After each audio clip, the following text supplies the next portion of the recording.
अस्सलाम वालेकुम वरहमतुल्लाहि वबरकातुहू। मैं हूं वसीम अब्बास।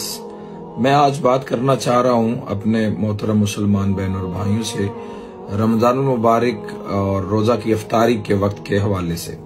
तो हमारे पास जो सबसे बड़ी दलील है वो सरकार दो आलम सल्लल्लाहु ताला अलैहि वसल्लम की ज़ात आला सिफ़ात है और उनके साथ कुरान हकीम जो मौजज़ा है जिसकी हिफाजत का जिम्मा खुदावंद मुताल की जिम्मा है।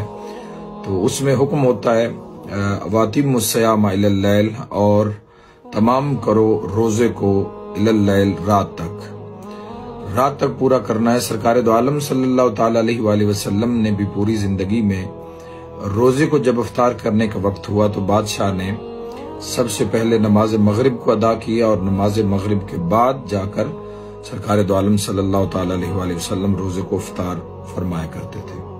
आपके बाद असहाबे कराम रिजवानुल्लाह अजमाइन से भी ये रिवायत मौजूद है और बिलखसूस शिया ने हैदर करार के लिए अर्ज करना चाहता हूँ कि हमारे आइमा अलैहिस्सलाम ने अपनी पूरी जिंदगी में, चाहे वो उन्होंने मुस्तहब रोजा रखा हो या वाजिब रोजा माह रमजान का रखा हो, तो आइमा अलैहिस्सलाम ने पूरी जिंदगी में उन्होंने नमाज मगरिब को अदा किया और नमाज मगरिब के बाद अपनी मुनाजात और दुआ के बाद फिर वो रोजे को इफ्तार फरमाया करते थे।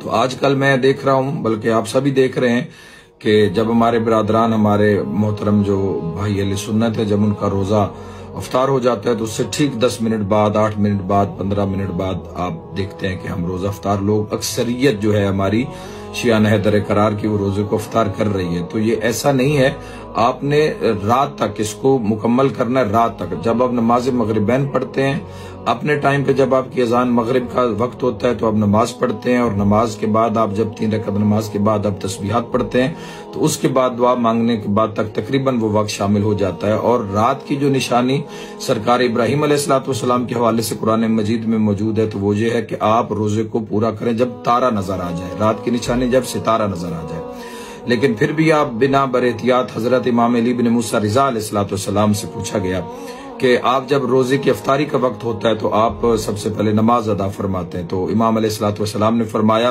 कि जब दो इबादतों का वक्त इकट्ठा आ जाए तो आप पहले वो इबादत सर अंजाम देंगे जो फजीलत में बुलंद है।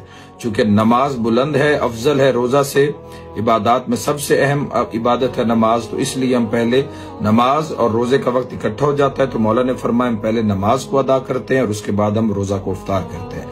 तो जो सीरत मोहम्मद अहले बैत मोहम्मद अलैहिस्सलाम पर चलने वाले हमारे मोहतरम मुसलमान भाई शिया सुन्नी अफराद हैं, तो अगर आप मोहम्मद अहले बैत मोहम्मद को फॉलो करते हैं और इमाम अली बिन मूसा रिजा अलैहिस्सलाम और सरकार दो आलम सल्लल्लाहु ताला अलैहि वसल्लम की अगर आप शान को देखते हैं तो आप फिर यही करेंगे कि आप रोजे को इफ्तार करेंगे इंशाअल्लाह नमाज मगरिब पढ़ने के बाद। जब रात हो जाए और कम अज कम तारा नजर आ जाए तो आप रोजे को इफ्तार करें। खुदा पूरे आलम इस्लाम की इन अमाल को, इबादात को, माह रमजान को अल्लाह आपको नसीब करे और इसकी रहमतें बरकतें आप समेटें। पाकिस्तान जिंदाबाद। अपना और आसपास के लोगों का ख्याल रखिए। खुदा हाफिज।